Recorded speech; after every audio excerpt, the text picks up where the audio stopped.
come every week that we try to do this presentation. Tonight we'll be looking at, we stopped here having done the retirement, and we're taking the balance of these down through here.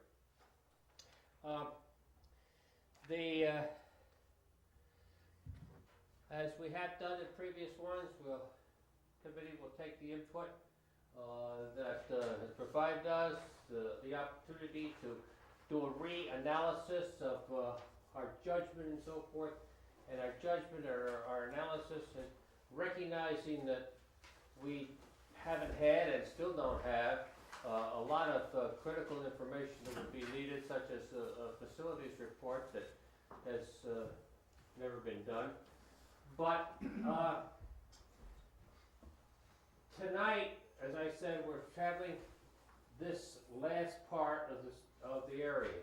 And I think rather than starting at the top, I think the best part is to address this $520,000 that is a summation of all of these lines and what the savings felt that could be accomplished by the merging of the town buildings and grounds and highway department with the village highway and buildings and grounds departments.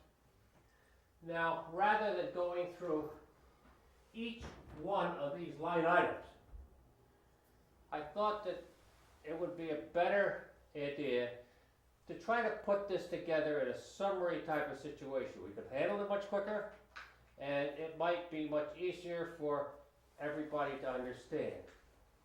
So, with the help of Susan and with the help of Sally Rhodes and with the help of Chris Marks, we have put together a kind of a summary of where that $520,000 came. And basically, we'll start off with the issue. Town workforce highway, 4 less employees, $182,000. In the process of this operation, this study, we know that the village has had an open position on the buildings and grounds operation of their operation that's in the budget, but it's been not filled for the last 12 months. And therefore, it's obviously surplus. And by the way, our object was to look at 2011 budget and what the impact would be. So that our view was that if you could have gotten rid of them in 2012 and not replaced them, well, you really didn't need them a year before. There's a reduction of a part. Go through this whole thing, and I'll Yeah? have my questions. Fine, okay.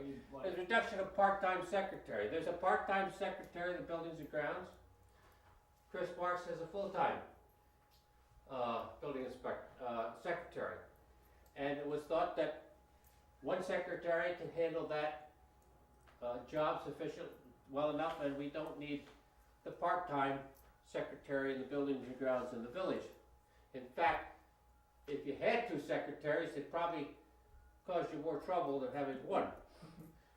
Benefits. Now, I had thought the benefits, and that's probably my mistake, the benefits, we were taking as separate line items, but it appears that in analysis of this, those benefits for these people above here is $126,200 approximately. And of course, when we cover the rest of these items, we will have to do some adjustments on these figures. Now,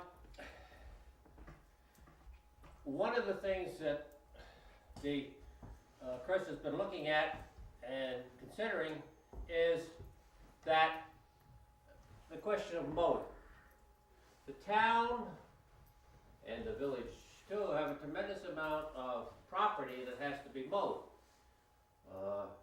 The Field of Dreams, Dressel Field, the Reformed Church, the Town Hall area, the one out on Clearwater Road, and the village has several properties also. The village today, I understand, hires part-time summer kids to do it.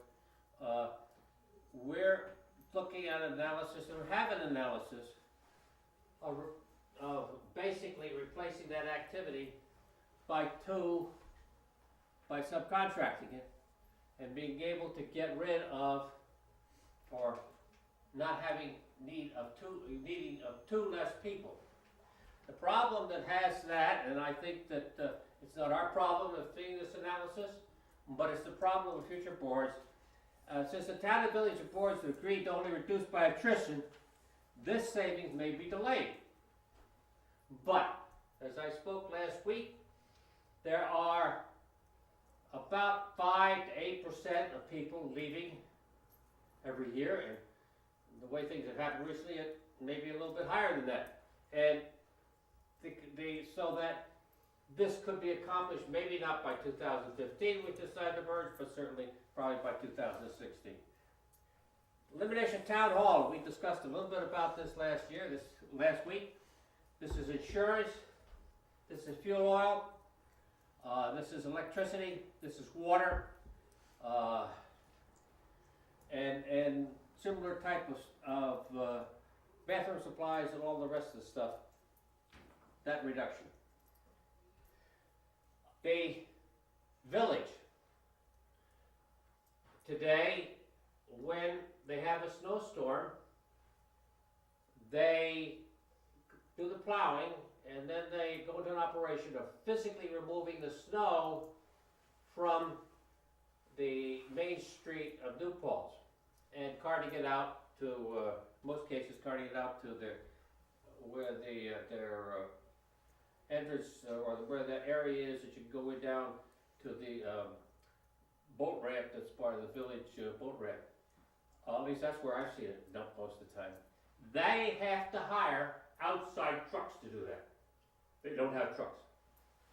As Chris has explained to us, when they finish plowing, they go back and clean their trucks and get ready for the next snowstorm. That is something, he has absolutely enough trucks, enough manpower available at the right time to do that job. And therefore, the village would not have to contract out.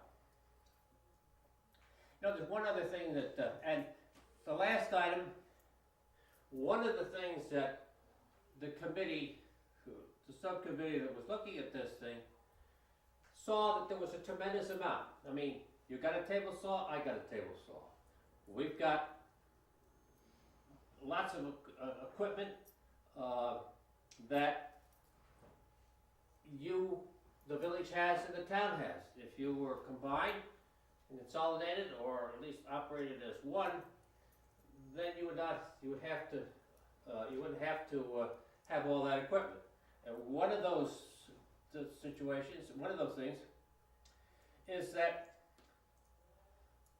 there's consideration for purchasing a street sweeper by the town and the village. 2 street sweepers at $100,000 a piece. You really need only one for the combined community. And that's why I believe that the committee, there will be greater savings to have this category due to not duplicating future specialized equipment. I just mentioned one. Sharing of current equipment, which will be under one department. Who spelled that? Susan. One department. And personnel reassignments to maximize efficiency in delivery of services. I don't know how many people out there are watching, and probably a few of you here, okay. The village recently had a crisis. They had 2 water breaks at the same time. And they got 1 crew. So they had to go out and contract with an outside vendor to take care of the other water leak. The town has all the equipment, people familiar with fixing water leaks. They could have been on call and taken care of it, and it would have been handled in-house with no cost to the village taxpayers. However, that was not the case. And I just want to make this note that the cost savings is opinion of the town highway superintendent, and with minimal discussion with the village DP DP head. He's aware of our discussions. We're aware we stand with this, but there was minimal input on the final decisions. And Chris, would you like to make any comments about this before we go on, or no? Let me see. Just some clarification maybe. The elimination of contract for snow removal, it's in their budget every year, but they don't use it every year. But I still believe it's a savings for us. Well, I got that as an average cost per year. Right, okay. The equipment, the village does have a sweeper now, but in my conversation with Lou there, I believe they're looking into getting another one, or possibly retiring this one and getting another one. At the same time, the town is looking, or myself has looked into getting one. Years ago, actually wasn't that long ago, the town and the village both had one because the town highway superintendent at the time was not talking to the village DPW head. It was a regular war. Not unusual. Not unusual. So we had dual pieces of equipment then.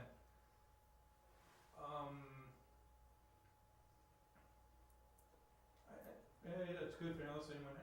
When you get into the question, I can be more Okay, specific. fine. Susan, you want to have any comments or not, or Um, Ira? Or, well, I don't want to wake you up, Ira, that's okay. Susan, He comments? didn't, I can sleep through anything. That's all right. I mean, I guess, I'll come over here so I'm not, the camera doesn't have to move, I guess, in a sense.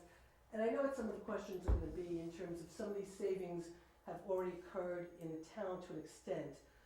But really what's important to understand is when we were looking at the 2011 town and village budget, when we were looking at the two budgets, we were saying at that time, if we were one government, what would this, how could this, these departments be popular, have, whatever, and stuff.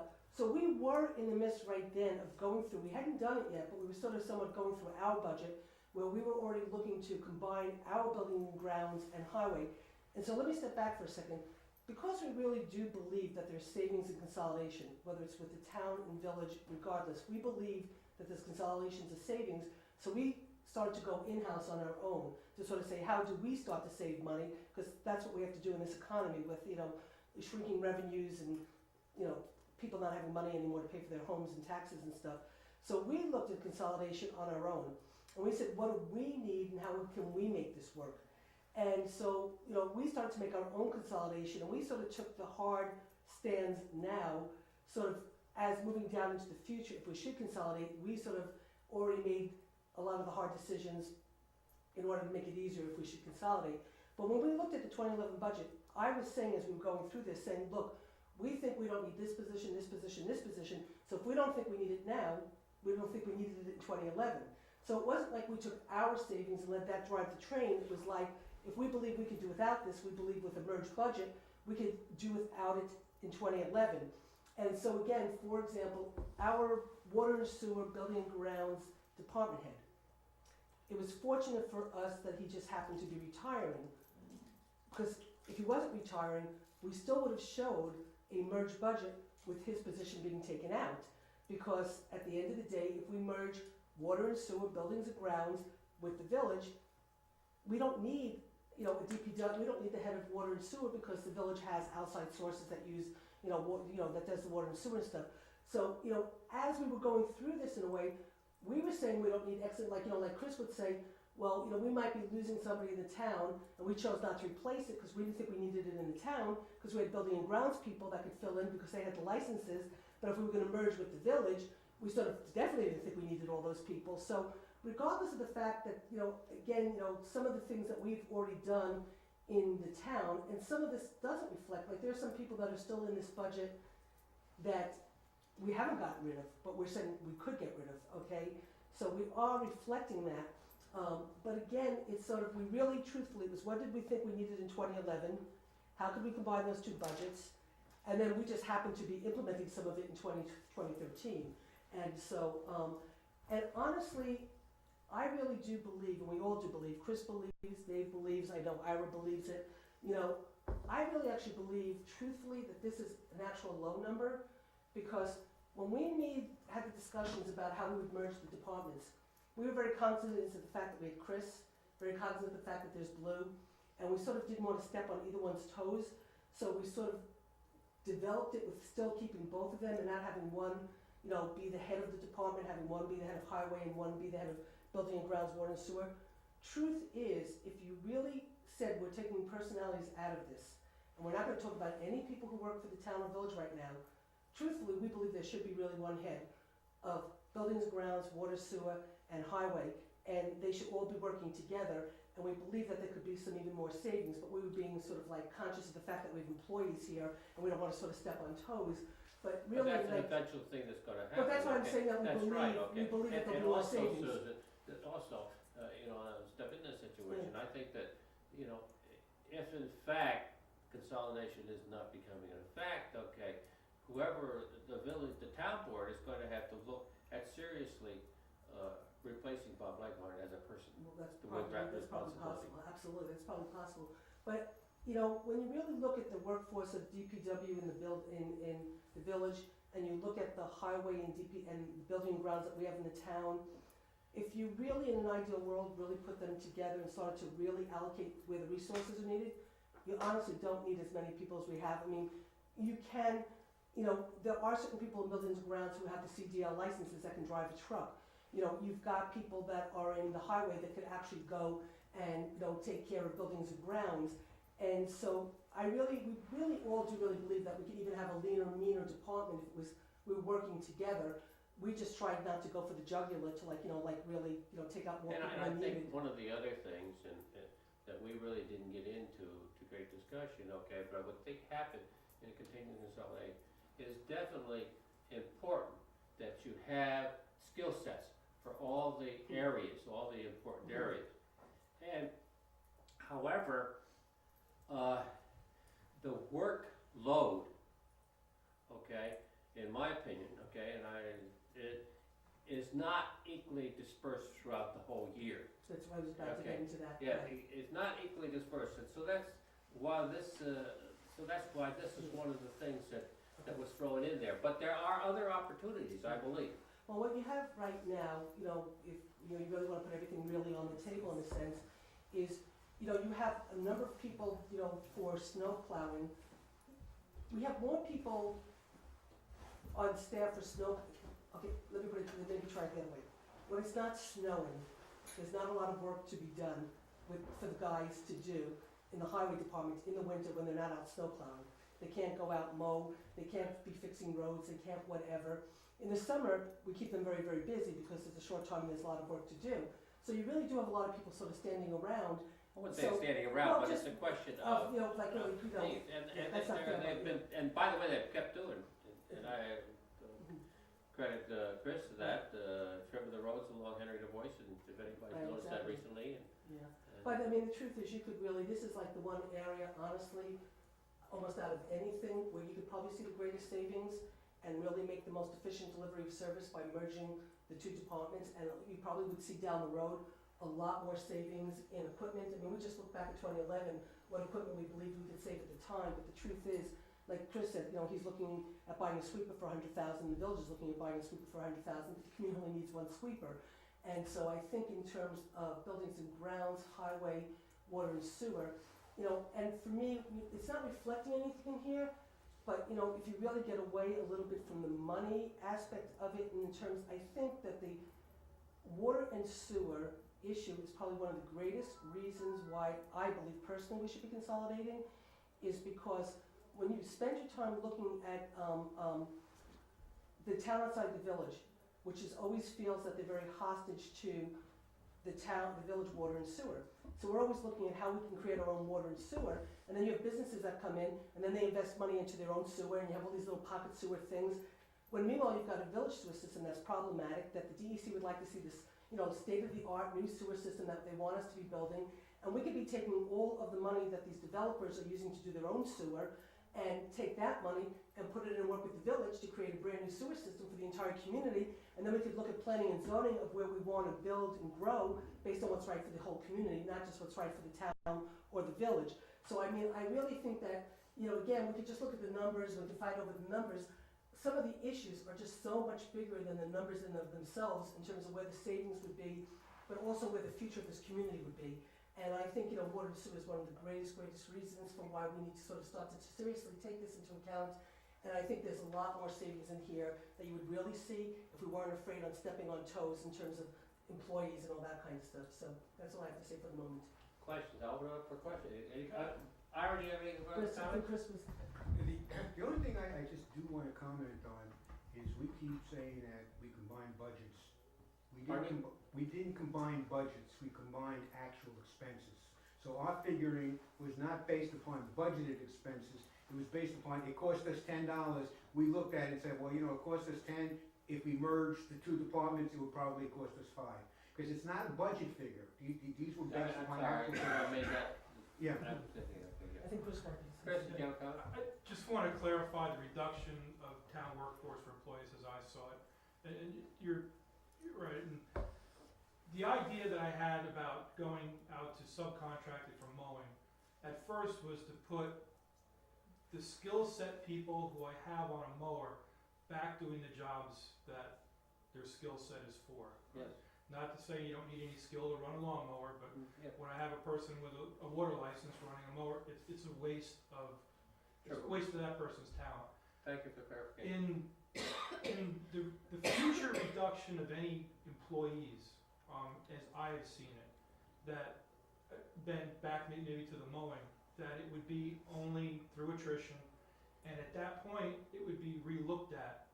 Someone's going to retire, whether that position has to be filled or we can redistribute, if we're all in, I'll say, one pot, redistribute the workforce to cover that one person's position. That's what the town has already done in 4 positions. I didn't replace one of my HEOs in the highway department for plowing, but I was able to augment with one of the buildings and grounds crew who had a CDL who used to plow. So there was no reduction in service, and you're absolutely right, and the winter time's a rough time for us.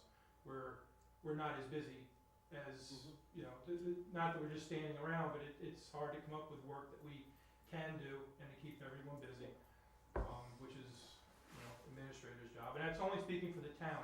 I can't say exactly what the village does all winter. Their job sets are a lot different than ours, but it's, Sounds like they fixed water leaks a lot. yeah, a lot of water leaks, yeah. A lot of late nights, a lot of water, but again, this is speaking as I've seen it for the Yes. town DPW, not for the village DPW. Thank you. And just want to reiterate about the reduction of workforce, that it's through attrition, and at that point, when a person retires, it'd be up to that department head, whoever it is, to reevaluate where he's putting his men or women and deciding whether they can do with them or without them. Thank you. Yes. I have a lot of questions. Fine. This is a very big line, or collection of lines, so I'd like to try to get through them, and if we can, some of them just need brief answers, hopefully. So let me start with the first one. First one's about the village employee, authorized, not employed. Now, what does that mean exactly? Someone is in the, There's Has in the been budget, budget. been in the budget for the last year, okay? For obviously, a person, I believe, okay, that left village employee last spring, okay? And they had a position in the village budget, okay? And that position is still open today, never filled. so that means the village can do without that position. Is that, I would think so, yes. which I'm says not to me speaking for that the that's village, I'm not speaking for the village. Consolidation But, related, that's a. But that's once a- again, we're looking at 2011, okay? The person was working in that operation in 2011, understand that, Yes, okay?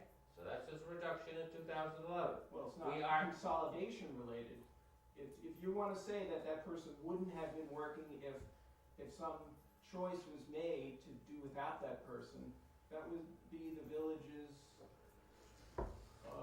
Well, if I could decision just to jump do in, that. I understand what you're saying, and you're not necessarily wrong, but again, you know, you have to look at it how we were looking at it, and so there's all these different, you know, you're right, okay, you're right, but, again, our task was to say, if we looked at, the 2011 budget for the village, the 2011 budget for the town, and we were gonna combine these, how many people do we need, and how do we change the job stuff, we sort of were saying, well, we believe we could have less people in the town, because, you know, and we believe that, yes, there could probably be less people in the village. And because of the fact that we know that they had replaced it, made us feel comfortable to say we could take out that one person and believe that, yes, by combining these two people, these two budgets, that yes, we could do with less people. And a lot of it was based on reality of what we were facing in the town, what we see in the village. And we probably could have said, well, now that we're giving all these people from the town, buildings and grounds and highway over to the village, maybe the DPW could be even get two people down, but we chose not to make that choice without the village DPW specifically saying that. So, you know, it's like how, you know, it's like again, how you come to it. We're identifying the positions that actually make up this No, I 520,000, understand that. and that position sounds to me, I mean, to me, it sounds a lot like the exchange that Sally and I had last meeting, where she said about efficiency and consolidation, and she says, she equates the two. And I said, in my mind, when we're looking at consolidation, that needs to be, we can't equate every efficiency to consolidation if we wanna know the effects and the savings from consolidation itself. There could be a lot of changes, Yes. okay? You know, as part of the consolidation operation, we were asked to compare 2011, and that's what we've done. Now, when somebody comes together and starts to put together for a budget for, if the town and the village move forward to 2015 or whatever the date is, or 2016, okay?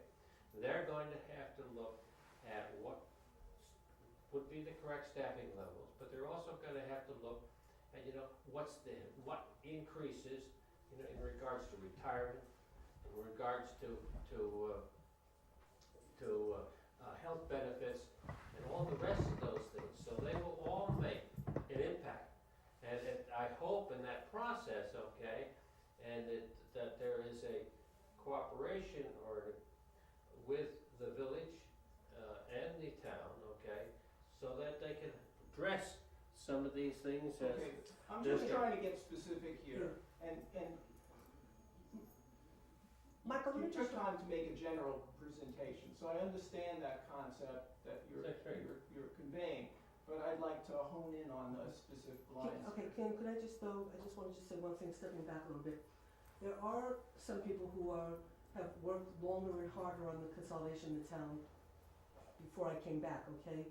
Who have said they don't even think we should have had the finance committee, we should have never even gone through this process because they think it's really truthfully relevant, okay? And a part of that is, again, and I have to keep going back to the fact that it's somewhat judgment in a sense, that you had a certain amount of people sitting at that table who have done budgets for whatever, and said, okay, if we look at 2011 village, 2011 town, and we say, what do we think the government would look like if it was one government? And we made our judgment calls about what we believe the government would look like.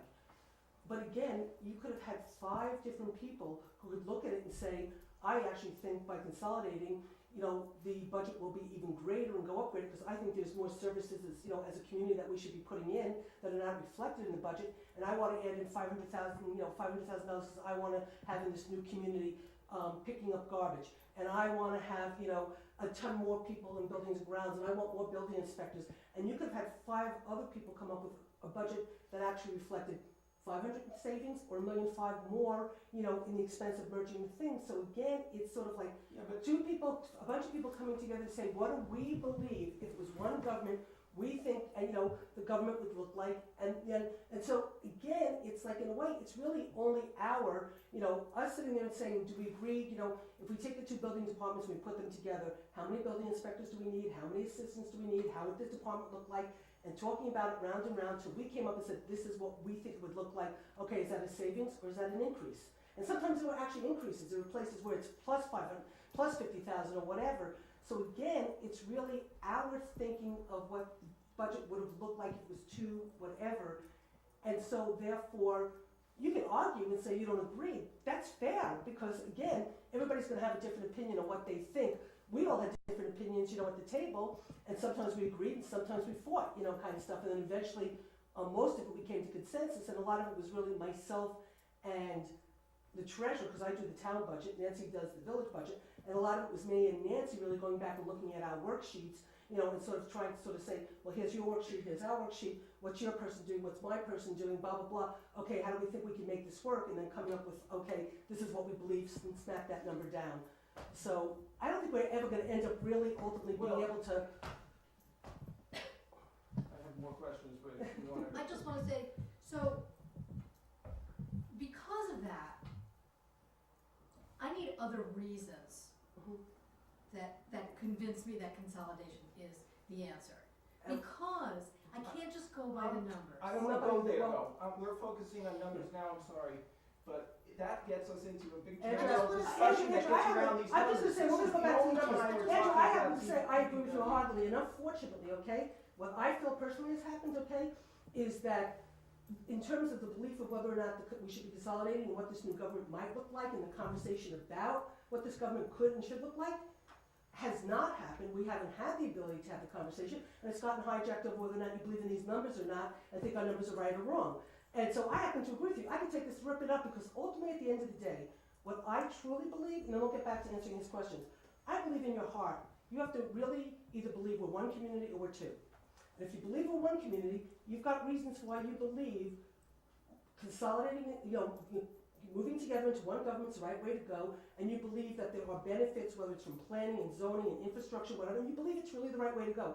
If you truly believe we're two communities, okay, then I don't know if there's gonna be anything that anybody could do to ever really convince somebody who thinks we should be two communities that we should consolidate.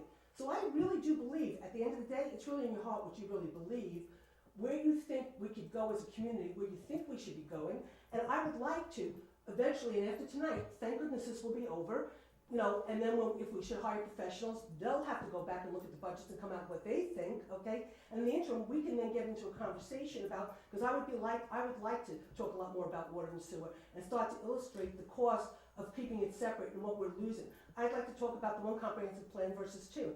I'd like to talk about, planning and zoning, and the fact that, with the Park Point project, and because it's, we have a town and a village, how the village can't really have a say on what happens with that because of the two governments. I would love to get back to that conversation, and hopefully we will, but right now, we had a finance committee, we put the numbers out, and now, we have to focus on, Andrew, one of the Okay. things, and I know that we have missed some of the meetings, but I wanna say is, I think it's very, very important. One of the things that the village has to have, okay, is they have to have a skill set of people to take care of water, and take care of sewer, and also be in a situation to do their plowing when they have snow, and besides other jobs and things. Those same skills are skills that Chris has to have, all right?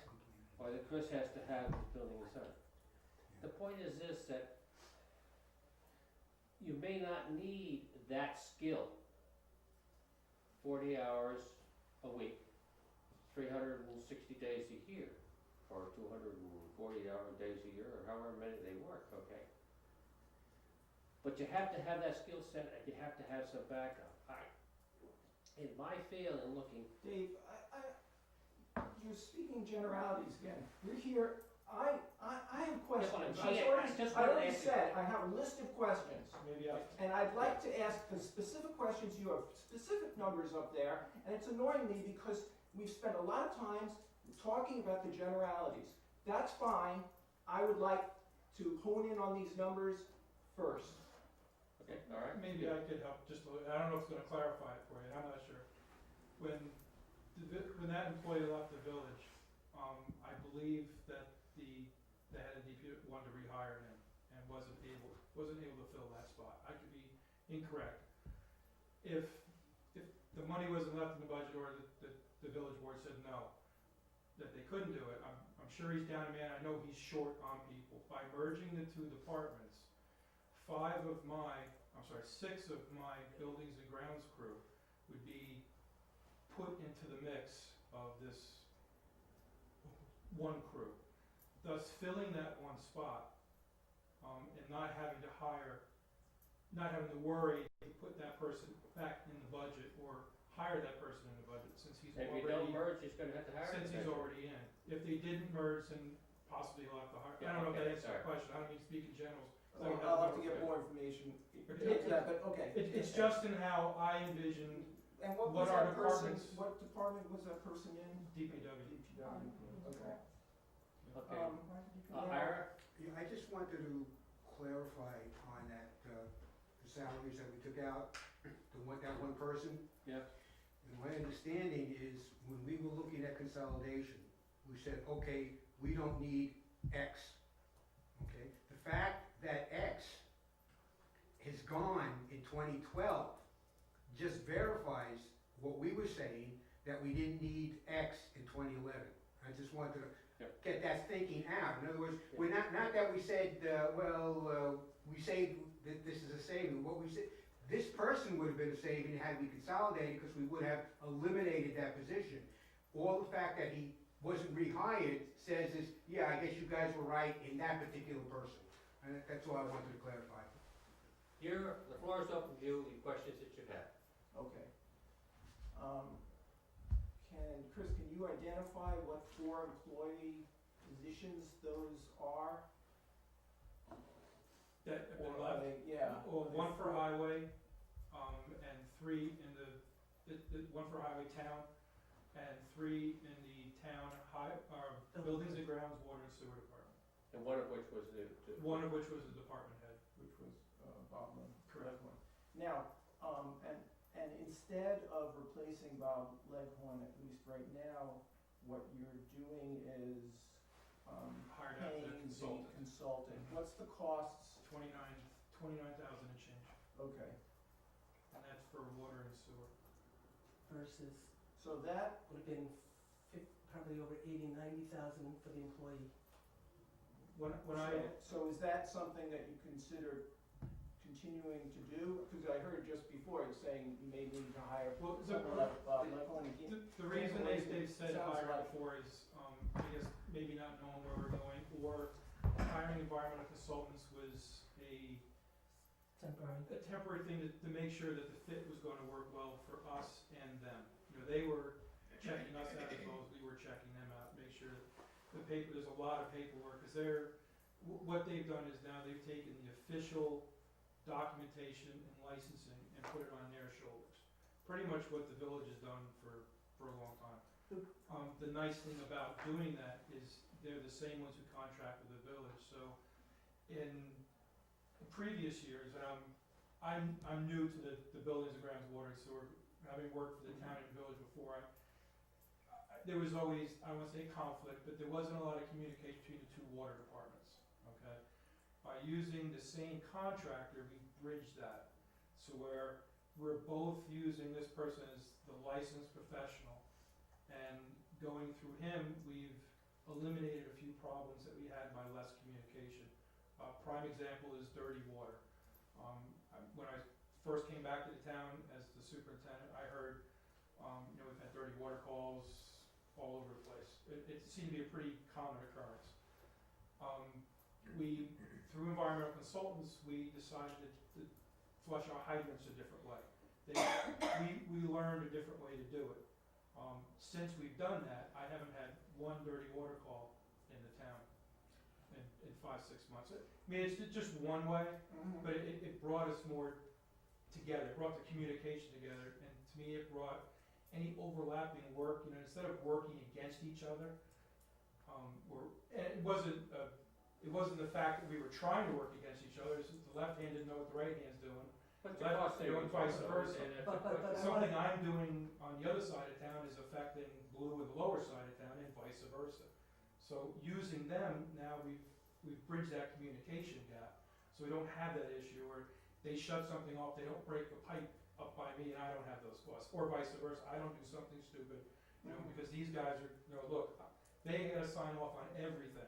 So they're watching us all and what we're doing, and they're usually the ones taking, well, they are the ones, they're the ones taking charge. But let me explain though why when we talk about how we might have to hire the person back, is really more because if we don't consolidate in a way where water and sewer is now all out of one source, you know, that's the village water and the village sewer, then the town is going to aggressively continue to pursue its own water source and creating its own, sewer systems and stuff. So therefore, we will probably, be increasing our sewer and water needs, therefore making the need to bring somebody back to run our water and sewer, because we now have to develop our own water and sewer source, because we can't keep depending on the village and having the fights we always have with the village relative to whether or not they're gonna give businesses in the town that wanna build water or sewer or whatever. Plus So charges. plus all the, the 150% charge over and above, to the residents and stuff. So, if we're going to not be one community, fine, but then the town is going to have to actively pursue certain things that may make the needs of the town, have to have. So, that's why we talk about bringing back the extra person. Right now, we're not aggressively pursuing our own water and sewer for the moment, because, we're in the midst of doing a consolidation study. But if we really decide this is over and done and we're never gonna talk about it again, there are certain things the town is looking to do right now, and chances are we'll have to hire extra people back, so that's why we talk about that. The reason too is by law, we have to have two licensed operators because of the sewer plant. Anything that we have discharging, we have to have two licensed operators. Right now, we have one. So to be compliant, we had to Oh, outsource. but you have environmental consultants handling environmental consultants, and we whole augment that environmental cost consultants by all that. using our operator to bring down the cost of sampling during the week. Yeah. And, which they work very nicely with us, and what Susan said is true, if we look into expanding and going, way beyond what we have now, the cost of hiring that work out to a consulting company might actually be more than it would be to have an employee with that Expertise. with that expertise. On the other hand, sometimes I disagree with that, and the fact that in only having two compliant people, okay, it'll limit you. If one person leaves, you can be in trouble. Because there is, DEC doesn't wanna hear that, health department doesn't want, that your problem is your problem, I need it fixed right now, and they don't give you more than a day to fix it. So, that'll have to be something that's But there are looked at two or really three hard people, when it aren't there comes two to or that. three people in the village? No, Nobody? everyone in the village has a Class D license. And Nobody? No, they have D licenses, but it's the lowest, it's the first license. what will happen different in terms of water and sewer, in terms of developing water and sewer if there's consolidation? Because my understanding, and it might be wrong, is that regard to water, there's really no more water to be had from New York City system. I don't know. Well, that's where it might if actually it's increase, true. because if New York City finally does cut off our water, Yeah. then we're gonna have to go to wells, which we have, which it means increased monitoring. It'll actually get more involved, I would think. It's not that we can't, from what I understand, it's not that New Paltz cannot provide its own water without the aqueduct, but we have to set up the infrastructure to do that, which would be more testing, piping too, which again, the cost to have a consulting firm do that for us, and possibly not having the control we want over that, might outweigh the cost of us. That would be something would have to be dollar for dollar at that point to see, all right, is this the road we go down or not? But there is room for expansion, and the town's north, south Well, corridor.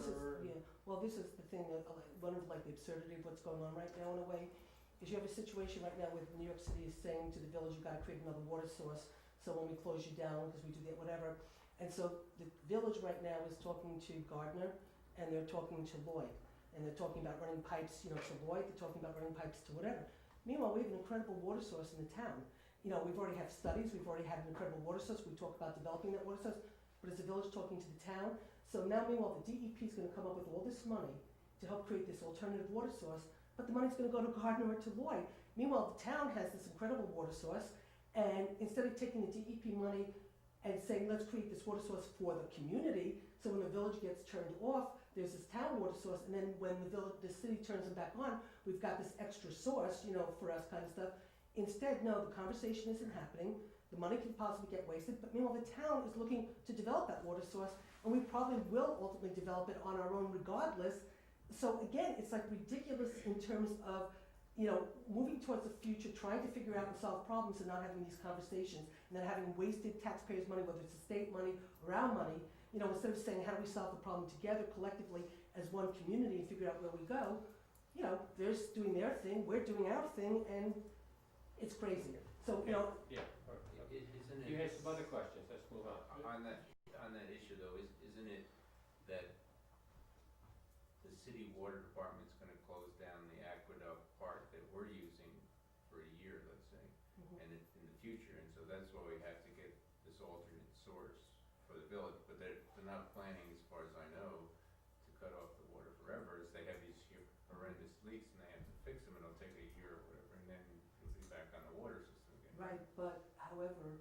ultimately, why would you take the money and, you know, invest in creating, you know, going out to Gardner or Lloyd to bring the water in for their temporary, when you could actually create another whole water system for the town and village, so you always have that backup, you have that extra water, you know, and, you know, again, we're solving our collective problem as opposed to the town going and developing its water system, you know, you guys going and figuring out how you're gonna get the water temporarily kind of stuff, and we act like we don't, this is not one community. Well, that's certainly mistaken. If there's enough water in the town to feed all of that, that'd be great, and I don't know the answer Well, to there that. is. The thing going to Gardner is really because there's another aqueduct line that goes through there, and it's just a connection to that temporarily, and of course, then that would always be there, so you'd have a backup if something happened to the one, so it's not, I know, the but other I'm one just is to put a But pipe to I the actually had a Hudson River. conversation with, We'll do that.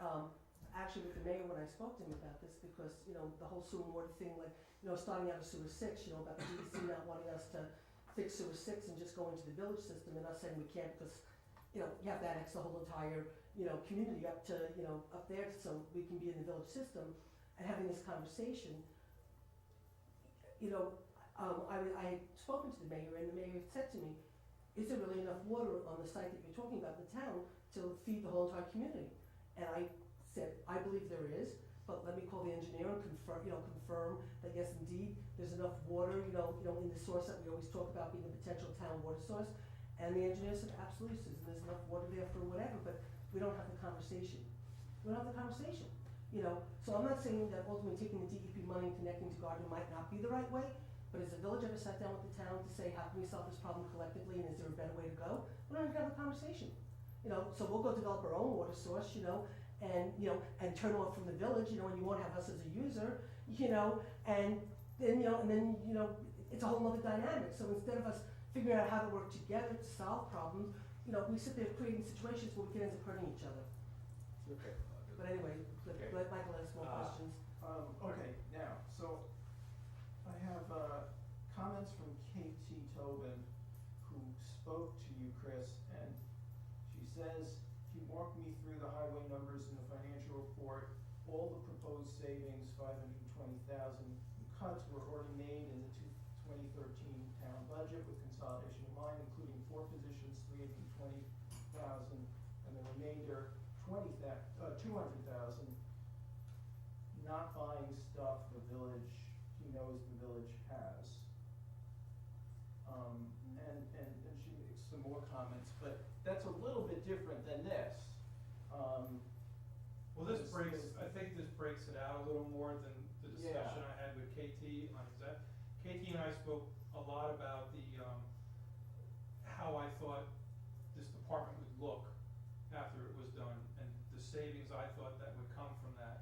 You know, some in not duplicating equipment, you know, the sweeper was one, and a village, I know they're talking about replacing, or possibly replacing, we would like to get another one eventually, whether it's on the list now or not, I'm not sure.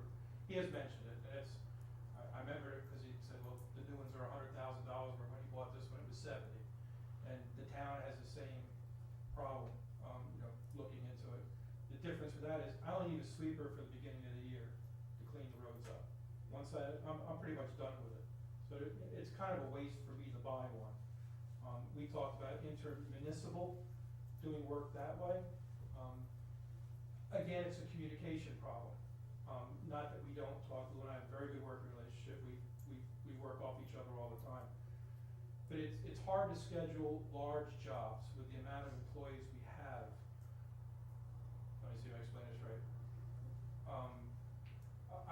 Blue needs 6 dump trucks today from me. Well, I've already planned to pave, so I can't give him that 6. So his job gets pushed back, or vice versa, I do something.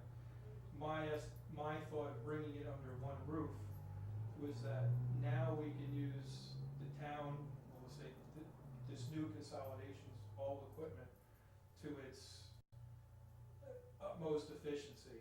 If we know we have to do a large water or sewer job, then I know ahead of time that we're not gonna pave that month.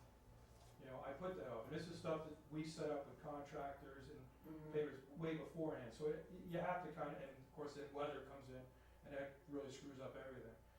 But this way we can schedule all of our work, big jobs, small jobs, more efficiently. And anything you run more efficiency, when I ran my business, you save money. And I can't give you a dollar amount for that. Right. But again, it's using all of our stuff. I think to the its other max. problem that you get if you start to do there very much is the question of, did we have the village employees for 200 hours and the town employees for 200 hours? Do we have the same equipment for the same amount of time? Was it a balance exchange and then go, okay, I could promise you, all right, if he gets involved, or the town and the village get involved in that swapping label very much, the town and the village boards are gonna have tremendous amount of problems being sure that they got a fair exchange, and the village board is gonna have the same problem, the fair exchange, okay? I helped you do that road, it took me, well, you shouldn't have had, well, we didn't really need all those people all the time, you put 2 extra people. To date, it hasn't happened, right? But it, Prime will. example is. Oh, yes, it has happened, it hasn't happened with you, but it's happened with us. No, I'm just saying, with me, I was okay, Carol, with me, not it with hasn't. Dave. But Not me. the Not town that everybody was gets given everything. $20,000 for the pool, the village was given $20,000. And the one thing the board told me is, you know, when we left, is you wanna try and keep everything equal. Well, the town and the village, everyone says, well, your DPWs, you build that dump truck, should all do the same thing. We really don't. We're actually very different departments.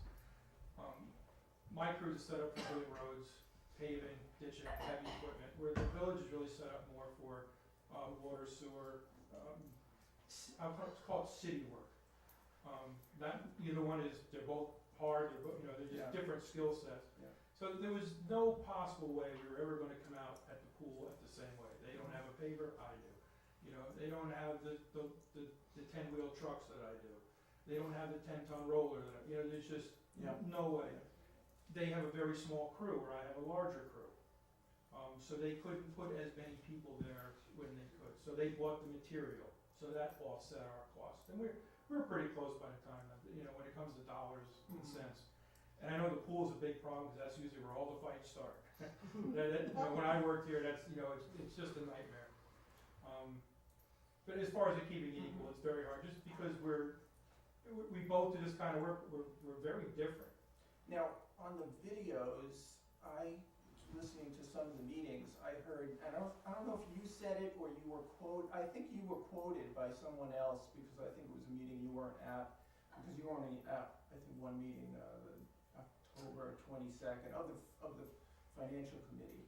No, I never made it. He never, I never made it to a he was never at a financial committee This meeting. was the first one I've ever been. What happened was Sally and myself sat down with Lou and Chris to go over things line by line by line to try to figure This was things. at the October 22nd meeting where facilities were discussed. Oh, that's Oh, because, okay. oh no, Yeah, that yes, meeting, I remember that was that. me, that was a meeting where it wasn't the finances committee's responsibility, but because Right. the Right. It was. facilities committee was never, At least it's labeled as a financial. well, no, but what meeting. happened was the facilities committee, which Carol was supposed to serve on, never got, I wasn't the chair. I know, but it never got constituted, No, and it never got called. And So what happened the was- proposed chair didn't bother to attend either. And, well, the proposed chair didn't You serve. said as a But meeting, anyway, it wasn't that they meeting. did invite the facilities people, they invited facilities people to come to that meeting. Yeah, So yes, I remember yes, saying so. yes. Okay, so it was a different meeting, and you were quoted as saying that the village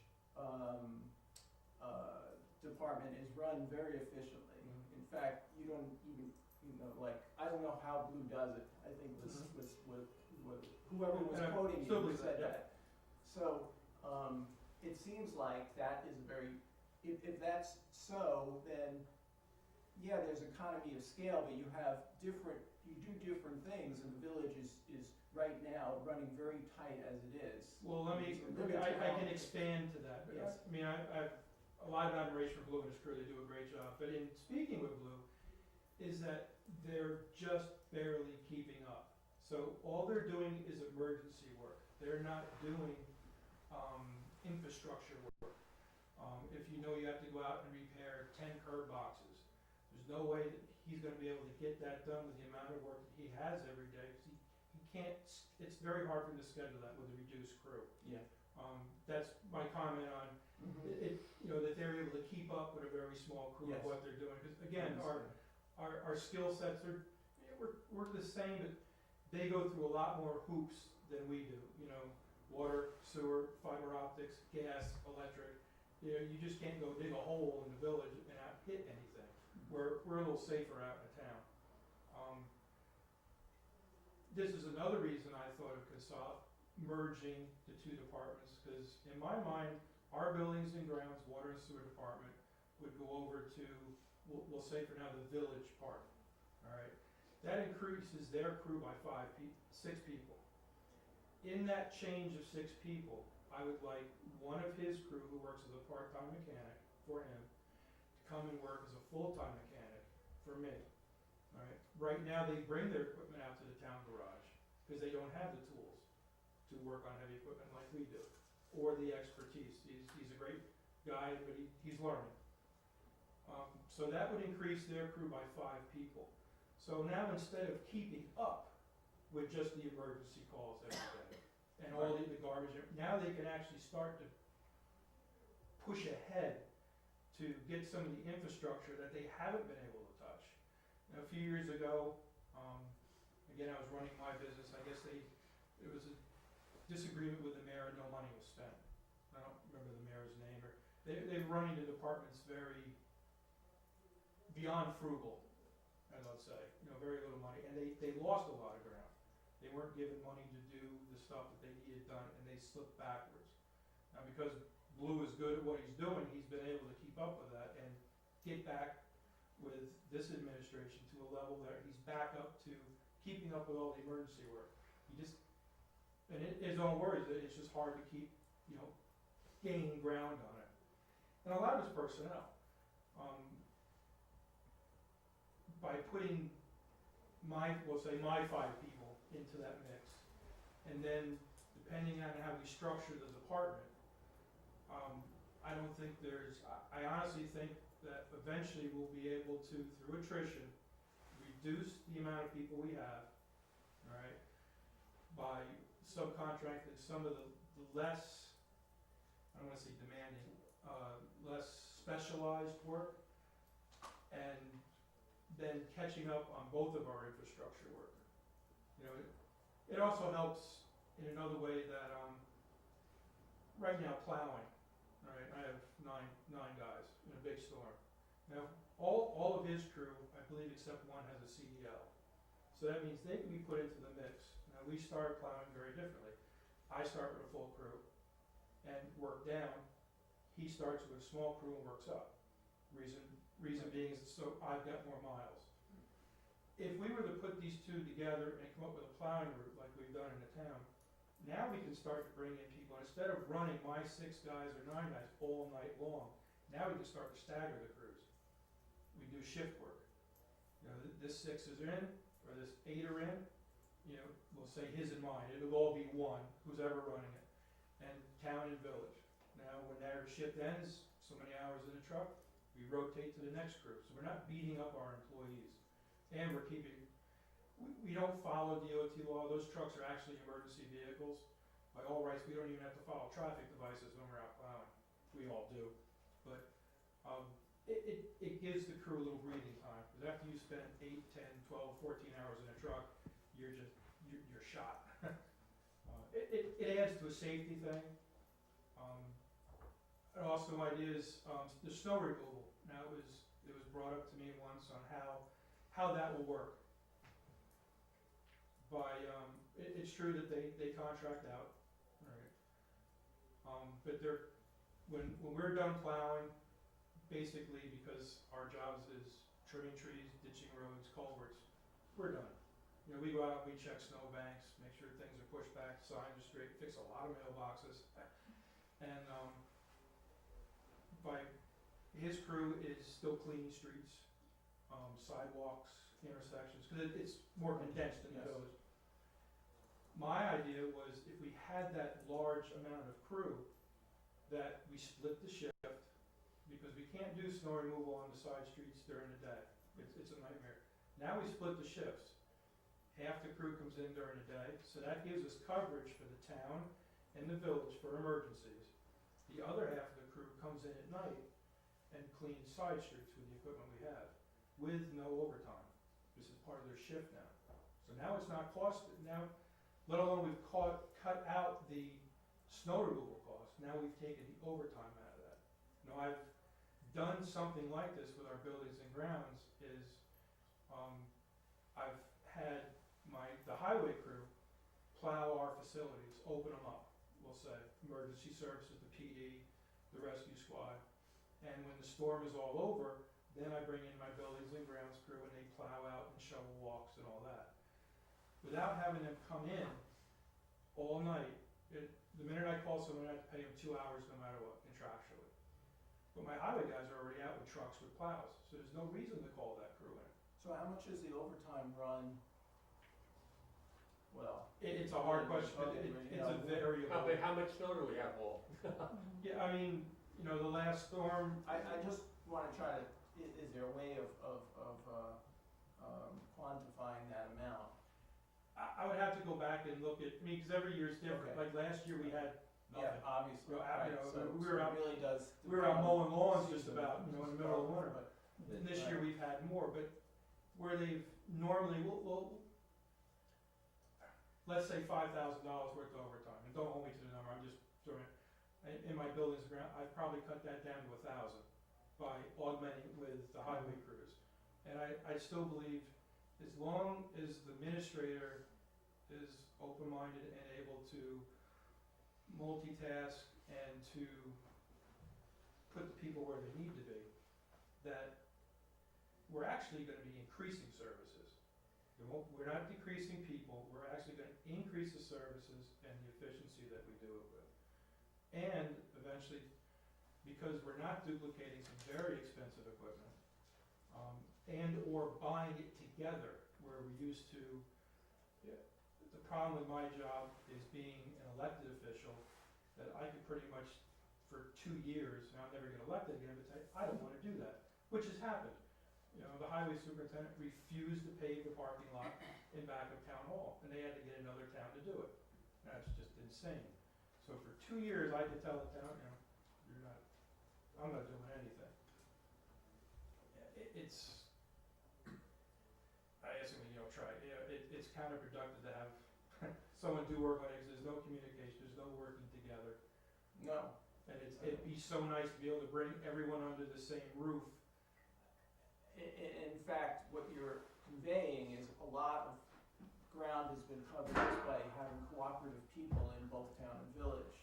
I mean, you've been able to do a lot more than, say, previously, when there wasn't that cooperation. Right, but And you're saying that that no ch- thought yeah, from, Yeah, that that go could change, you further. know, unfortunately, Yeah. that changes in administrations. yes, You know, it's, I mean, I work with a very good board, and they're very open to what I'm doing. You know, I have no problems with the village board, you know, I don't believe Blue does, and they kinda leave us alone. You know, we work out the best we can together, 'cause in the end, we're the ones who have to get the job done, you know? Well, actually, there's 2 things I'll jump into on that.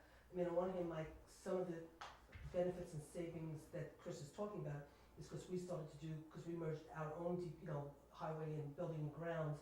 So by taking our highway and building and grounds, and instead of having one department head for buildings and grounds and one Yeah. department head for highway, and putting it all under Chris has been able to maximize the efficiency of our own crew, okay? And so that's why part of it, in some ways for us, is we're actually seeing the benefit just as, in this I past guess that's year. what I'm with the And elected we've already- official thing. We've already seen in the past, well, we're really pushing them, because Chris is a totally independent elected official, and when I spoke to him about the possibility of merging these 2 things when we knew Bob was potentially leaving, Chris was gracious enough to say, yes, I'll take this on. Chris could have said no, and we had no say, we couldn't have done it.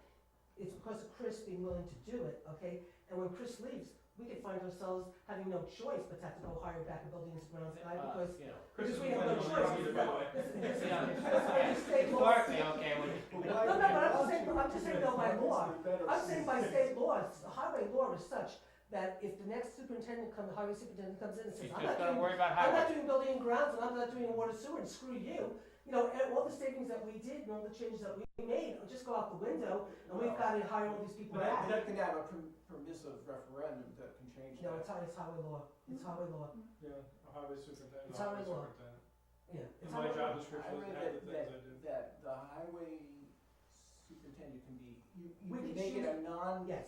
non-elected We could position. choose to try to make it a that has to go for a permissive referendum to make it non-elected. But while it is elected, okay, he's agreed to work with us to do this consolidation. Yeah. But if he doesn't run again and somebody comes in as the next highway superintendent and says, screw you, they have all the legal authority to say that to us and say, tough luck. And then we've gotta go back and add all these people back in Right. because, you know, and the only other thing I wanna say too is again, you know, I mean, sometimes the boards get in the way. Okay, so like when Chris talked about Royal Pool, I remember we had one board meeting with all this work that had to be done at Royal Pool to get it open with the parking lot and all this kind of stuff.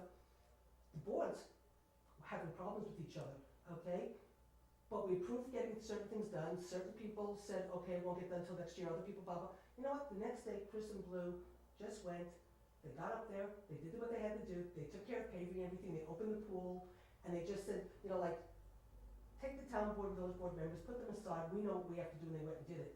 Fortunately, not good, because the two of them worked together to do it, you know, but it didn't have to be done. But until- that- There's but- some other yeah. savings, I mean, I know it's not on the board, just, when we took over the buildings and grounds, I found, we moved everyone to the highway department, I found that we bought a lot of duplicate stuff.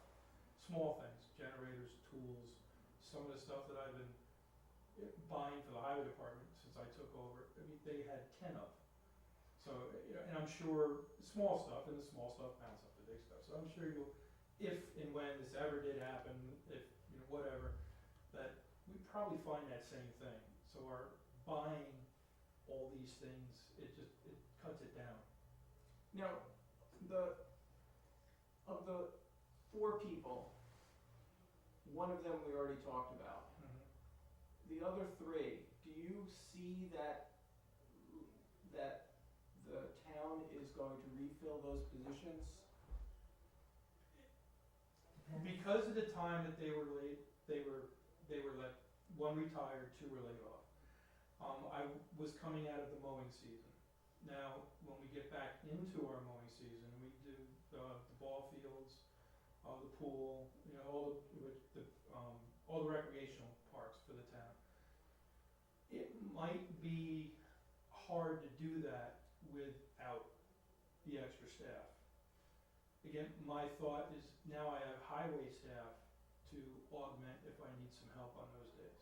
On the same part is, in my belief, there's no reason to hire. Now meaning, As in this year coming up in Okay. 2013. Because But of the merge. I probably, that's what I was thinking. yeah, I can honestly say, If you merged or if you didn't. No, merge, it because of doesn't the merger matter. of buildings, grounds and highway. Oh, He's okay, saying he right, can now- right, right, right, So, got it, got it, okay, so he's got saying it. because of the merge we made, Yes, he now doesn't have to do something sorry, that he different would, merger. that he would have had to do if we Right. didn't merge our Got own it. 2 departments, that's what he's saying. So we'll look at that, but still in my mind, if I can fill in with a seasonal, part-time work, I've gone through a winter, so I know I have enough staff to go through a winter. We've been very lucky, I haven't had a water main break. But I know we have the staff to do that.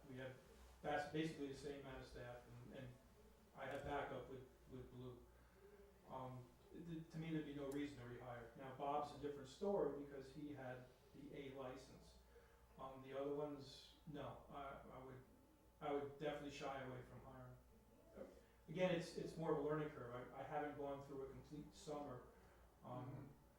I would have no problem in using seasonal part-time, but the problem sometimes you run a seasonal part-time is they have nothing in the game. You know, it's, the work ethic isn't there today, so you might want someone who's on the payroll, but at $80,000 a person with benefits and, you know, longevity, retirement, and in my mind, Mhm. as an administrator, that'd be the way to go. Okay. Well, I think that I wanna just let other people ask questions now, cause Okay, then asked further questions? most of mine. Input?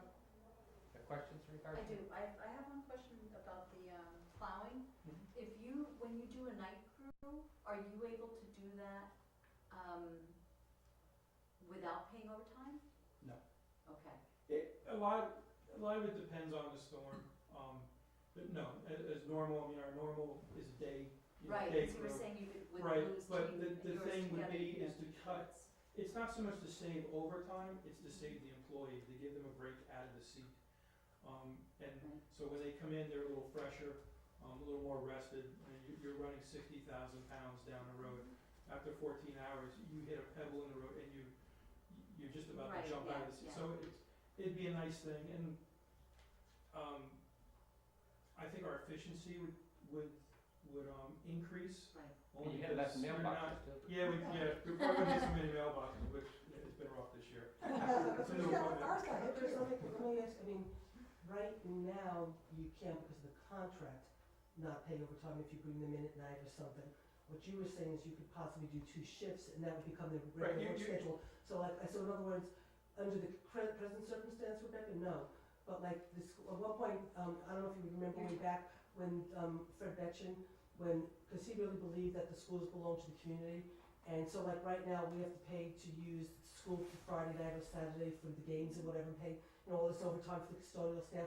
I don't know if you remember back Fred Betchen, what he had done was he ended up doing a contract negotiation, contracted negotiated where he took some custodians and their work week was Thursday, Friday, Saturday, Sunday, Monday, and he did that contractually. So now the custodians who worked on Saturday and Sunday weren't getting paid Right. overtime, and so therefore the community could use the schools without having to pay that overtime. So through contract negotiation, So you would have a staff that would Right. have that sort of a schedule? possibly, yes. Possibly. You have a Yeah. night schedule? Yeah. It's harder with plowing. Now, what we used to do is we used to bring what we call the 5 o'clock crew. It was 3 people. This way we had 3 trucks on the road before the school buses were out. Right, This way, if anyone reported any slippery or bad, we had a truck already out. 'Cause, right, when I pick up the phone and call the crew, and they have an hour to get in, a good portion of our crew lives out of town. They're very good. And you also have to remember that they're in a union, so I just can't arbitrarily go, tomorrow you're coming in at 5. I ask, and our crew is very good, but I get out of paying that overtime because I let them leave at 1:30. mhm, So, and in the wintertime at 1:30, as long as I leave a crew on to take care of any emergencies, like a tree falling down, I have enough Right. people. And you have to use a 2-man rule. Anytime we send someone out, there has to be 2 people. mhm, We're covered, and that helps save the overtime. But okay, as far as using the village, or if one whole crew, it's not so much to save overtime, it's to, so it's not a monetary savings? I mean, there might be some down the road, once we get into it, if we get into it and, really see how things work, you really have to dig into it. You can't shortchange the public, the roads have to be plowed. But again, it's a savings we found by doing, we didn't know when we did building grounds and highway. Right, I Well, understand, so that has already been accomplished. So for us, Doesn't we've have already any- seen the right. ability to, once you start bringing, you don't have 2 separate people running 2 separate departments. Kind of a trial run, so to speak, And by on a bringing this smaller together, scale. we didn't know what would happen, but, I mean, from our perspective, it's been an incredible success story in terms of, again, I give most of the credit to Chris being the wonderful guy that he is, and his willingness to take on what he takes on and not say, I And I can't have to do it, give a it's lot not my to the crew, job. because, you know what, unless you have people who wanna do it and wanna work, you Right. could have the best administrator out there in the world, and they're just not gonna, but they're very dedicated people. Mhm. Blues crew, my crew, and, Right, oh, they, yeah. they make me look good. But I'm just saying, like, Right. we've seen efficiencies that we never even expected to see. I mean, when we did it for certain reasons, but the benefits that we've been getting, from doing it only makes us feel like it was a really, really good move. And now how do we concretize it in such a way?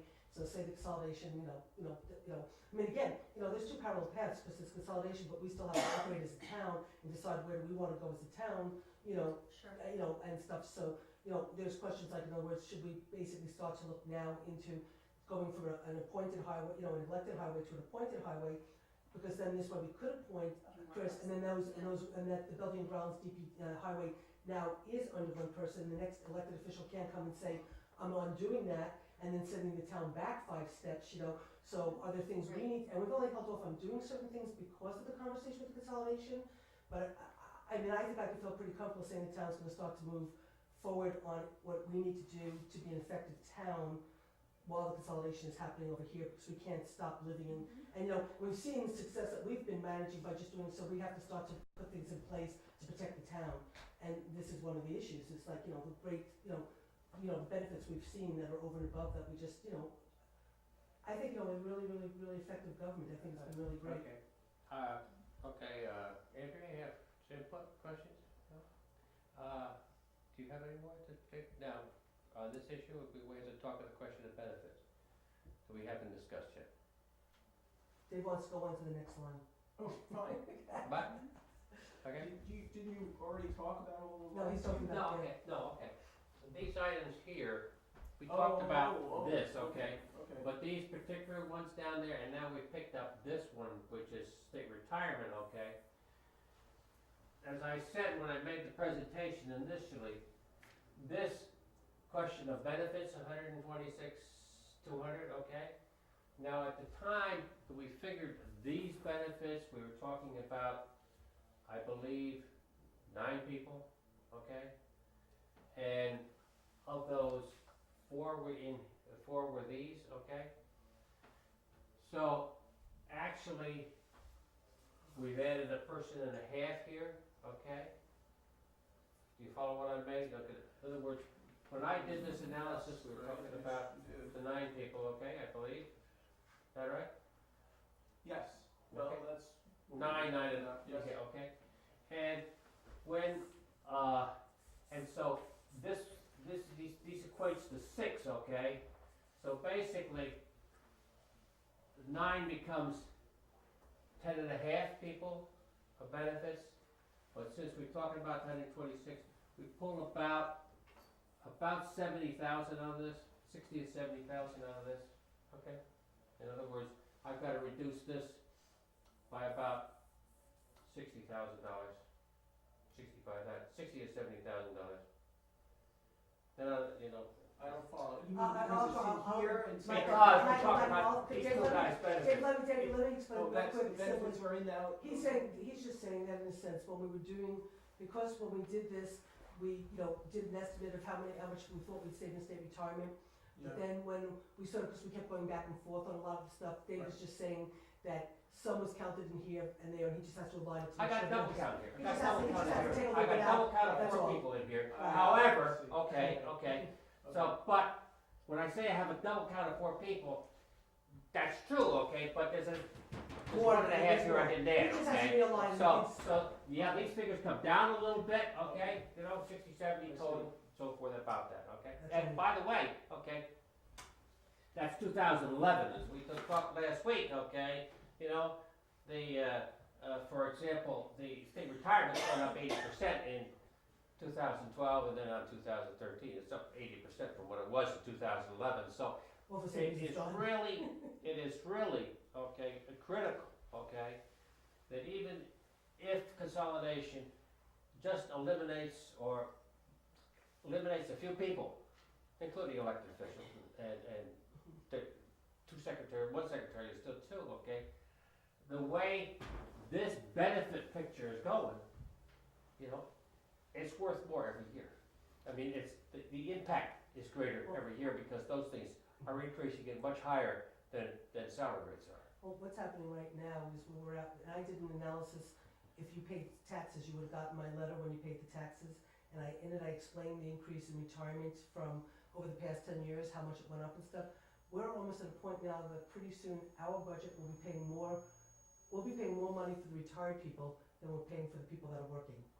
And so what's gonna happen is we're pretty much almost at this break-even point, where actually, because of the 2% cap and stuff, because we're obligated to keep paying retirement until the state changes it, we're gonna have to find ways to cut more and more people or more and more services in order just to keep the budget from, making it so impossible, because the retirement keeps going up. So we're paying more money for people who aren't working anymore, and it's gonna start to impact the ability to have people continue to work for us. So we're gonna have to start to cut staff and cut programming unless the state does something really dramatic with retirement, and that's a Well, given. it's that, and it's also been reducing the dramatic decrease in state aid Yeah.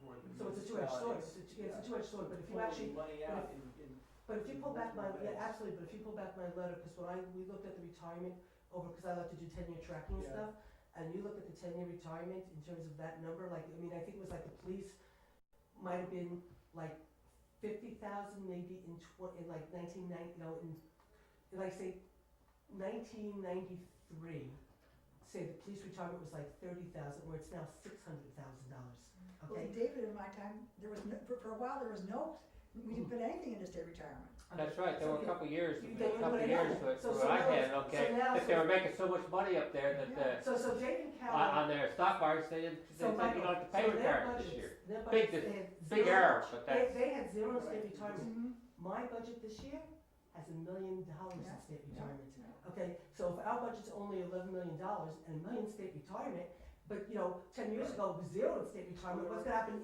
I mean, There were 2 years of explosive mhm, increase, Yeah. where, as you said, yeah, last meeting was it, I think Yeah.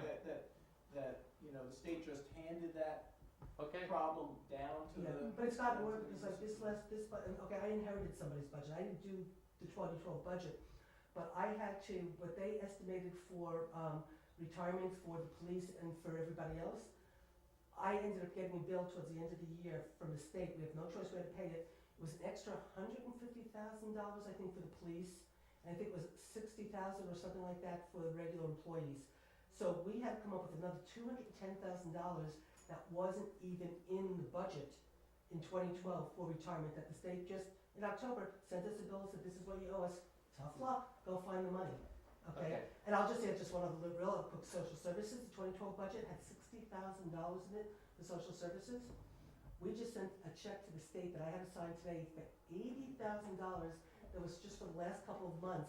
We already spent the $60,000, so the $60,000 that was in the budget, now it's $130,000, so $80,000 wasn't even accounted for, and there's about $225,000 to $250,000 of retirement that wasn't accounted for, in the 2012 budget that I have to find money to make up for.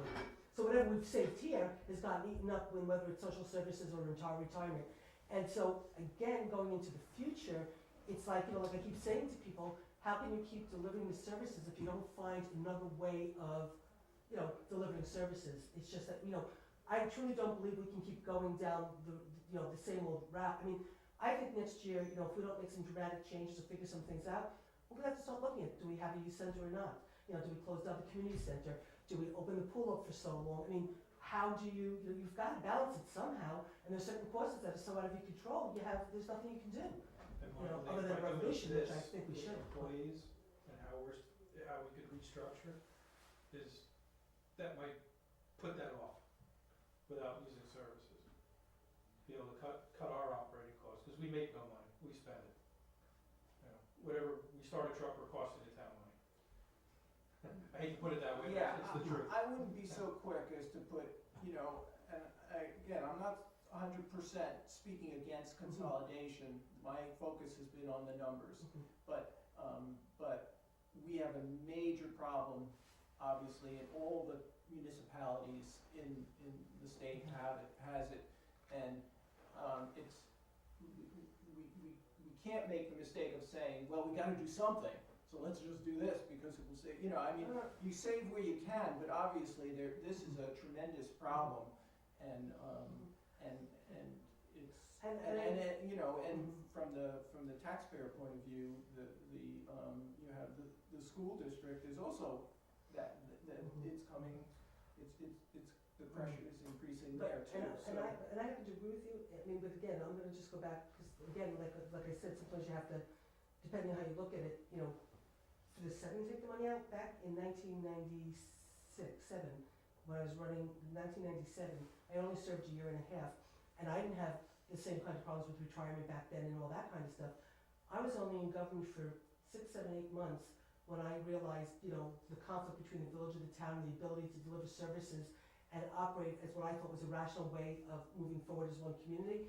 I noticed right back 6 months, 6 months into it, this is a crazy way to have, to do things, okay? Because I was brand new to government, I had no background, no experience, I was just dropped in, I just wanted to stop in Walmart, that's all I wanted, I don't want my life ruined. But anyway, long and short is, and stuff, and so, I got involved and I started to see how government operated in the town and the village, and it was like so insane to me that, I was showing Chris an article from 1997 where I talked about a townwide village concept back in 1997, and I was showing Chris the editorials that said Brave New World and how Susan's turning things on its head. And I said, look, if you can't dissolve the village, do a townwide village, then you're not dissolving, you're incorporating, but you're still getting the same results of one community.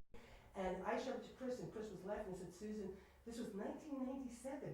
And he's like saying, Susan, you could just change the date on the top because it's almost what we're And it talking about had today. been discussed in Right, 91 or 92. so I happen to just come, so that's why I'm sort of saying, I really believe having, I think it's really, really hard to have a town government that represents the village, and then a layer of village government on top of it, and for anybody to expect there not to be incredible conflict. And that's what I saw right away. So I believe in this long before retirement and all that kind of stuff and all the problems that we're dealing with. I just inherently believe it will be a better government and we could plan better as a community if we were one government. And I also just happen to truly believe we will see savings because I just really inherently do believe we will or we won't, but that's my own personal belief. At this point, whatever happens, happens. We're gonna move forward as a town to take care of our problems and how the consolidation falls out, so be it, that'll be up to the community, it's just, but again, I believed in this way before retirement, retirement is what it is now. I just think now we're being forced, and I think, again, you've got a governor who believes in consolidation, and so I truly believe the CAP's whole purpose was to strangle local government, to force us to look at consolidation, and I think his incentivizing is to try to make it more the cherry on top kind of stuff. And so I just think as a community not to explore it, can we deliver services better? Can we be a better community? Can we plan better together? If we're one community, that's a conversation should be had, and then, hopefully we can see a savings, which I truly believe we will, but, I've been wrong before. Okay, Not many times. but there's I've one been other wrong. area, unless we have, you want any questions or anything to interrupt me? There's one other area that people, and I thought I had a big chart and I couldn't find it, or at least it didn't show up, I don't know what happened to it. And that was the question of the impact upon water and village water and sewer rates and town water and sewer rates. And I just wanna talk a little bit of what the cost, and what was, today, the village, including SUNY, well, I would say, well, take that back. Previous to just recently, the village and the SUNY received water rate, and the town ended up paying 150% of those rates. And then the town had to add on top of that their own costs, which were minimal for the operation of the water and sewer.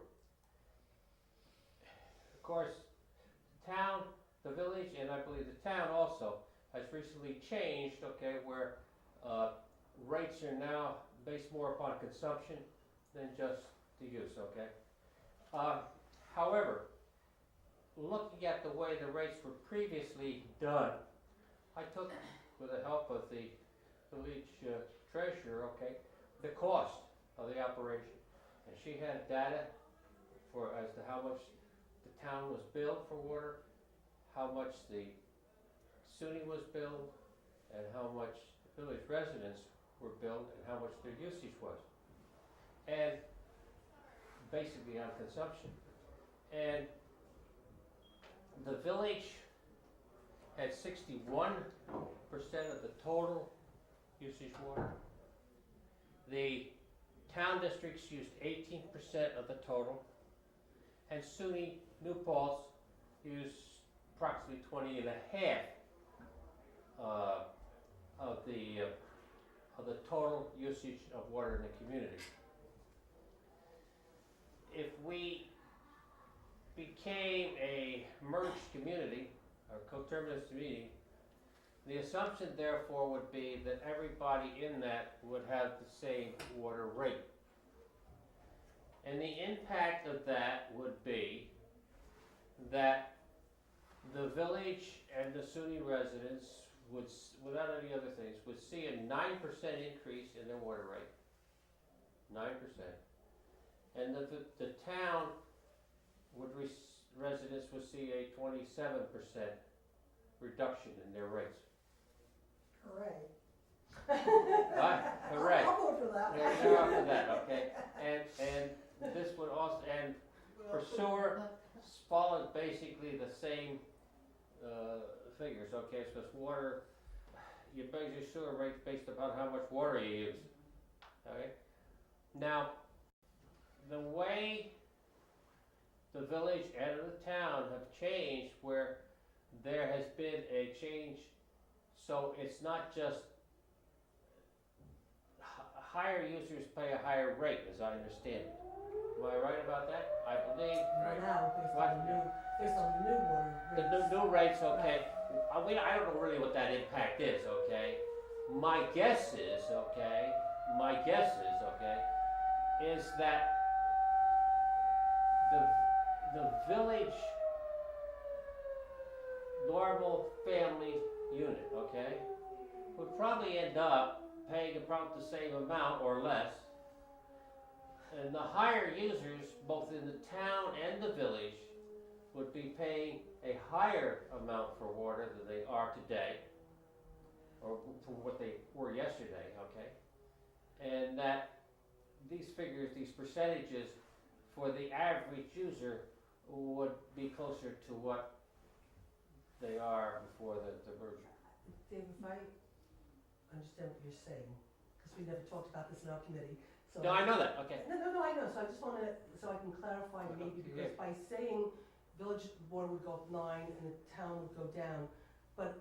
That's the rate per user. No, I understand that, but I What want, the- but I think the reason why that number is what it is with the village going up, and just let me talk through, maybe Stuart could answer, is because the village changed the way they're billing, and so therefore, the higher users are paying more money.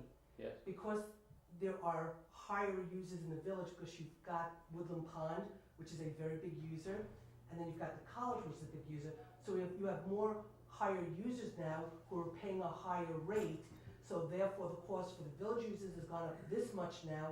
The town, because we don't have such heavy users, and now they're not paying 150%, has gone down, so when you add it all together, the rate has There might gone be, up for there the might be, village people. yeah, there might but be it's a not because the reduction. rate is going I up. said, yeah, I think there would, I think that The average if user you in the village still is not gonna see, continue the the average next user, year, if but you the still, average user in the village is not gonna see their rates go from 1 to 9%. It's just because of this new.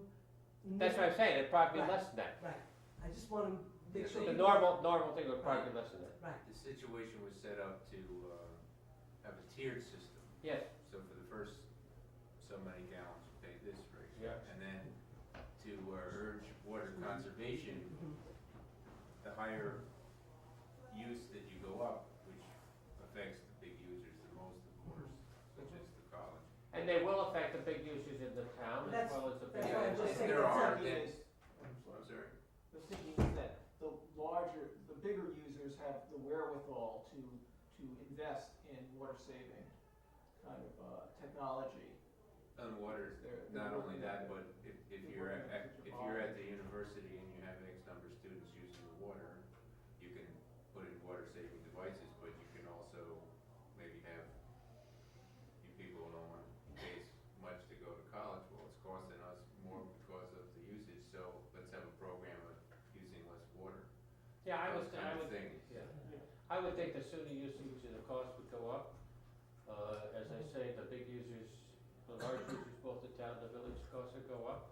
And the cost of The everyday users is of moving down. the normal family, both in the village and the town, would come down as a Right. result of that change in structure. But the point is this, that without having the resultant data, okay, to know exactly, okay, I have to say, based upon the previous rates, what's the impact, okay? And I say, the village as soon as up 9%, would be up 9%, and the town residents would be down 27%. Of course, the first bills just went out, so we're just starting to get the data on what that means. You understand? And it's getting to the point, there hadn't been of course, the water system's supposed to pay for itself. It's Yes, not supposed to absolutely. go against the general fund. Mhm. So you have to have more money, so you're not eating away your reserves, so there had to be a rate increase. So the system that was chosen was one who get the overall higher rate increase by, trying to urge people to conserve water, the big users, and so that's the tiered system. But if they didn't have the tiered system, then everybody's would have That's to right, go up that's right. because you have to keep up with the cost of producing, the handling your water system, or you start eating into the reserves, which had been going on in the past, and that's a dangerous thing to do too. Absolutely, absolutely. Well, that's, I just wanted to discuss that, clarify that, so that if there are any questions regarding that, I hope I would, yes, sir. How many users are there in the village and how many are there in the town? Does anyone know? I A lot in the village and less in the town. don't know, it's okay. The users in the If town you are right look, on the edge. what I looked at is consumption of water, okay, consumption of water. The town's usage is 18%, the village is 61.5%, and the SUNY is 20.5%. Of consumption. Consumption, But of those 18%, Rebecca, in the town, the 18% of consumption, they pay a premium of 150%. Right, that I know. Yeah. So- Still charging that. Right. And Well, SUNY, no, the village, what the town is was still the charging, Pardon? the village is charging, percentage? yeah. The percentage again? The SUNY percentage? 20.5. Okay. But the town raised the rates too. Well, the town only raised the rates because the village raised the rates, so we had to raise the rates to compensate for the increase of, when the village raised their rates, if we don't raise the Yeah. town rates, then we're offsetting the So cost. someone, it's just, that's where the increase came from, just from the. We only increased the town rates to compensate for the increase of the village rates, because we raised the. Is the upcharge of the 50% to 50 years. town residents, is that meant to be an offset against the costs of the village? Infrastructure. Yeah, the infrastructure of the village, or I is don't- that I don't- infrastructure within the whole cost? I Let don't know, the Carol answer it. She'll tell you no, Michael, I that's think not the case at all. No, I wouldn't think so, but I mean, I don't know what the actual theory was when they. I'll tell you, did that. It's just that we I'll have tell the you- water you don't, and I it's cheaper want- than you putting a I well. want to tell you something, okay, et cetera, and I'll share with everybody out there, okay? Probably the biggest mistake, and I made quite a few of them, when I was supervisor, was when, just before a town and village board meeting, the mayor at that time ran in and said, you've got to pass this motion, okay? Which our $3 million or $3.5 million water treatment plant, so it doesn't go on the tax roll. So we don't have to pay school taxes on it, we don't have to pay it, okay? Well,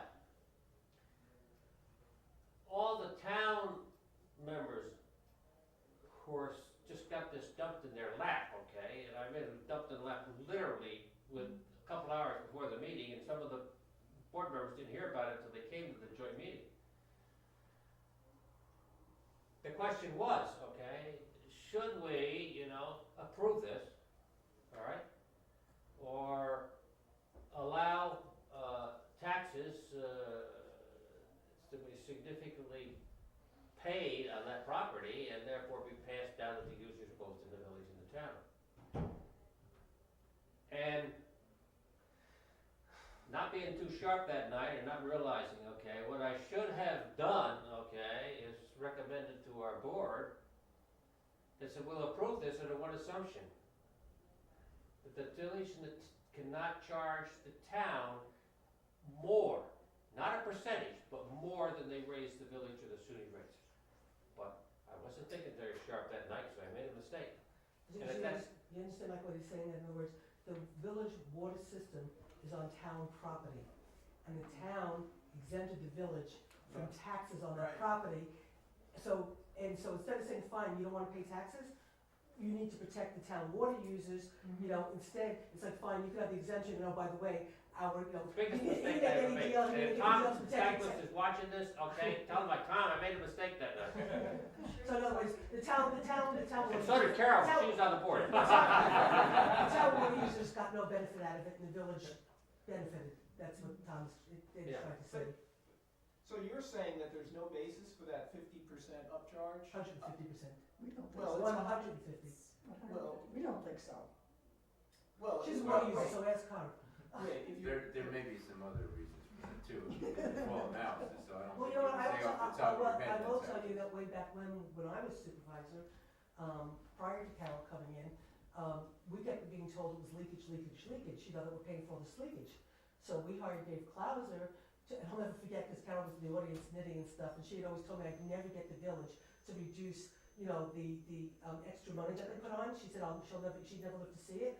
And they kept saying it's leakage, leakage, so I had Dave Clauser, we actually hired him and he did a whole study and showed there was no leakage like they were saying. And I actually got the village board to decrease the surcharge and everything. And I'll never forget when they voted to decrease the surcharge, Carol put down her knitting needles and looked up at me with this look of like, I can't believe you just accomplished that I never thought you would do it. Because they kept saying it was leakage, so we finally said, fine, we'll go study. If there's leakage, we'll pay for it. If there isn't leakage, why are we paying for leakage that there's no leakage? And the study showed there was no leakage. But they kept raising it anyway. But then they raised it again, yeah, then they raised it again. Okay, And we're sort of at their mercy, you don't have too much okay. choice.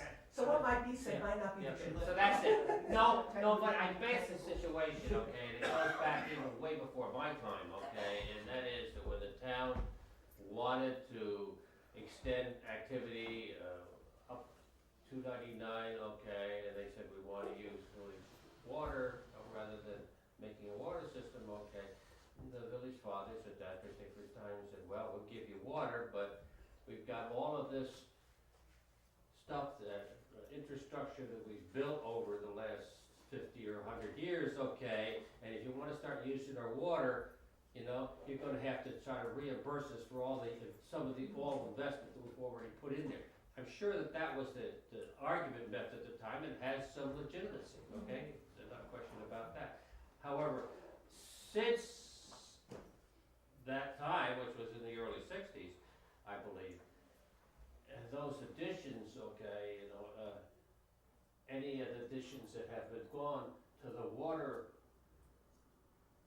or sewer operation in the village, okay, has basically kind of been passed on with this 150% rate.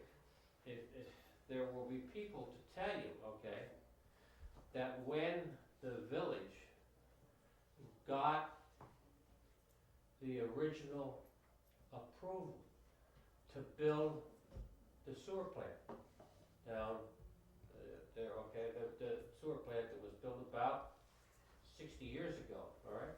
I think in the 50s, where there was a lot of federal money and that. The justification maps for those included a lot of the town. A lot of the town, all the way up to South Park Corners Road, and north as far as the village and south there. By the way, it probably didn't include where Woodman Pond is today, but that's a question. But I'll tell you something, I never could find the records 40 years later. But you know, that's what the situation is. So you need sewer, you need water, okay, you had to start paying for that. So that was just me, and I can understand that. Are you saying, Dave, in other words, that the federal money that the village was able to get was by using a lot of the town members? A lot of, the you know, you gotta remember that in the early 50s, okay, this community was not built out like it was, okay, so basically they had to draw an anticipated map, okay, that said where this would eventually be utilized, okay, and I understand and remember talking to people about it, like they said, I'm sure that ran from Putt Corners all the way to, But I'm just trying to say The bridge. the benefit that the village was able to get the federal money was basically Use- probably use- on the back of the town, and the town never really saw the benefit because that's they right, that's they- right, they but, paid- you know, but once again, I was never able to find that documentation. What happened to those records, I don't know.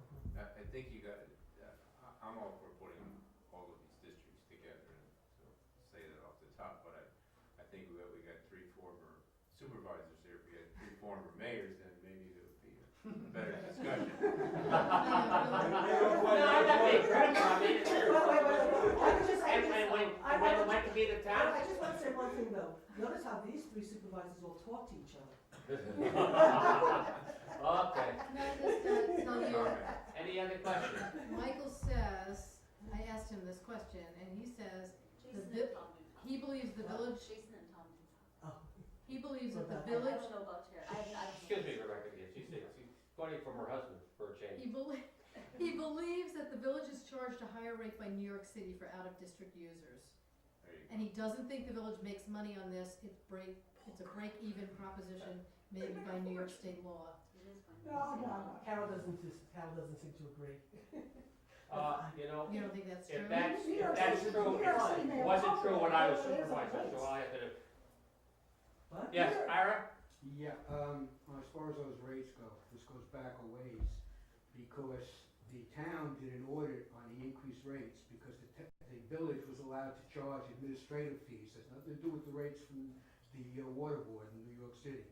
But the village found out they were entitled to charge administrative fees, they were charging administrative fees, they were charging all kinds of fees that weren't allowed to be charged as administrative fees, and that's why the auditor, who came in to audit for the town, said these rates are too high. The town stopped paying those rates, and that's when Jason threatened to turn the water off. So it had nothing to do, I'm just sorry, but it has nothing to do with the additional cost from the water board. It had to do with the village said that they could make money by doing this, and they did it. Well, why don't we look into this and Yeah, find out I'm for just sure if saying. the village is really making money on this. I'm just No, saying no, what. there's not, Yeah. you know, I don't think that's the right word. I don't think that the village is making quote unquote money, and they have a budget that's $1 million or slightly under $1 million for the water rates. I'm not sure what the sewer one is, I can look it over, there it is, water, the cost of sewer, okay? And the income for that is made up from the rates that are charged SUNY, and the rates that are charged the village residents, and the rates that charge the town residents. The town residents are 150%. Now, any capital improvement or any building of the water or the sewer lines in the town, and today they don't have any, at least the ones out here, do not have any debt added. They've all been cleared up from when they were built. That's not quite true. Sewer 5, we're still paying the bonds on sewer 5. All right, I'm sorry. That's Okay, not- all we're right. getting toward I the didn't end- realize getting that. toward the Okay. end finally. Realize that all the debts will continue, you know, where they originally Yeah. are. But the cost that the village would pay today to upgrade any of their water system, okay, goes into the village rates per se, and part of the considerations as to what they charge the town, and that is appropriate, all right, because they're the supplier, basically, of the town water. However, if there was a consolidation or merger, okay, the regional districts would take care of the rest, whatever that debt, okay, so the debt would be basically, if there is some water debt, or if there is some sewer debt in the village, okay, that would remain. With this codicil, all right, that I believe that if you join, and probably this is one of the things that you may wanna talk to your, when you choose somebody to do that. If the village per se has money left over, in other words, surplus at the time, the consolidation, that money can be exclusively to use to pay debt. Now, in the town, if there is money left over in the A fund, which is townwide, okay, my belief is if there's townwide debt, that cannot be used to pay, okay? But if there is debt in sewer districts, or debt in water districts, or debt in highway, okay, that would be remaining the responsibility of that entity that had to pay for it previously. That was the recommendation of that committee too. Yeah, okay. Yeah. Sure. That they I think that Still is kind of keep- the yeah. situation. still keep it in debt. There aren't any other questions, concerns? Thank you very much for I do have- participating. Oh, Rebecca, sorry. I'm sorry. It's something that unless it's came up at a meeting that I've missed, I haven't heard anything that I can recall, that speaks to the cost of, merging the different codes between the two municipalities, the laws, the codes, you know, all of those sorts of things. Well, we had There was a committee report Okay. on was that. that Jason shared. There was a committee report of your, It was pretty high Jean- figure, I can't remember what it was. Jean, offhand. Galucci, No, okay? that wasn't, no, Jean did the infrastructure. Oh, I'm It sorry. was Jason did the, planning and zoning committee, and they were the ones that looked at if there should be changes to what would need to be done, how should they be merged and all that kind of stuff, and I don't know if that report actually dealt with the cost. What I do know though is, you know, as long as Governor Cuomo's in office, that's all I can say, okay, I can't speak after Governor. Governor Cuomo is very, very, very committed to. I understand that, Okay, yeah. so the citizen empowerment money that they have, if we should merge, it's almost like by right in a way, that all the costs to consolidate, the state government will give you the money to cover those costs.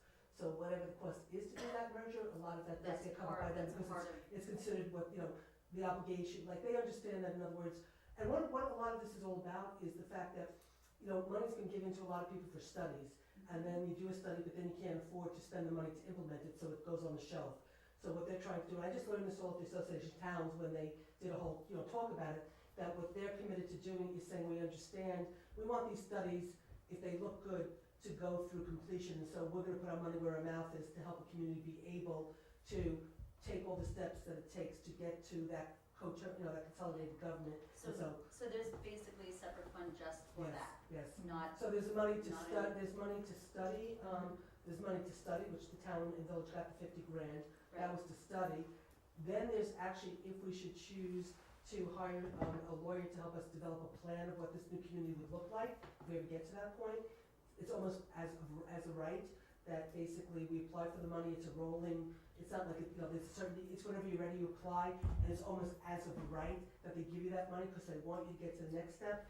Then if you have the referendum and you agree to move forward, then they have another fund that basically is an implementations fund that then helps you to cover the cost of implementing these two governments, even to the tune of actually having money if we needed to build a new facility, that they would almost actually help us with actually building a new facility. So, you know, they really are making a lot of money available to communities to try to implement this, because that's what they believe in. And the biggest thing that Cuomo does, for better or for worse, because there's a lot of things I don't agree with in terms of the incentivizing what he's doing, where he's pitting, you know, in school districts, you know, like, you know, if you come back, you know, this school district, you know, you get all this money, or if you come up with the second economic plan, you get this money. It's like contests. He loves, anytime I go, I've been going to a lot of things and hearing state people talk, it doesn't matter if it's economic development, it doesn't matter if it's Department of State, it doesn't matter, it's like he's into contests. He pits everybody against each other, and if you win, here's a pot of money. And so in other words, he's got a pot of money to incentivize communities to, you know, to do some type of consolidation and pay to get you there. And so there is a lot of money in that citizen empowerment, you know, to help you. And I think as a final thing, I will take all the data and our pluses and the minuses, the information we put together, and we will then hold another meeting of our committee. I'm not coming. And basically to just review that with the committee, okay, just to review the committee as to what changes and the things we did, and a summary picture, okay, because I think the public and the village and the town boards certainly have the right to expect, well, if you did this review, what was your Final what tally. was the results and what were the changes? Will everybody agree with it? No, but I think that we'll do the best job we can. Yes. now that especially both of them are here, does anyone know off the top of their heads what our annual, contract is with, environmental consultants in terms of the yearly amount? I know it's yearly amount, I don't know what it would be at this. I don't have it You off mean the top the of my sewer head. water plant? Yeah, Chris Yeager's. What is it, about 250,000? It's lots. Yeah, it is a I can lot. get that for you, Rebecca. Okay, And- yeah, because I know it, of course, it's gonna All right. fluctuate. And just for everyone of these, I'd like to just say, everything I've said about the village is my opinion tonight, what I've done, from very limited talks with Blue offhand. Oh, yeah. You know, it's nothing coming from him, it's my interpretation of what we should do together. And I used to work for the village, it was a very long time ago, things have changed, they haven't changed all that much, so, it's my opinion, I think that's all. Okay, well, thank you very much, thank you for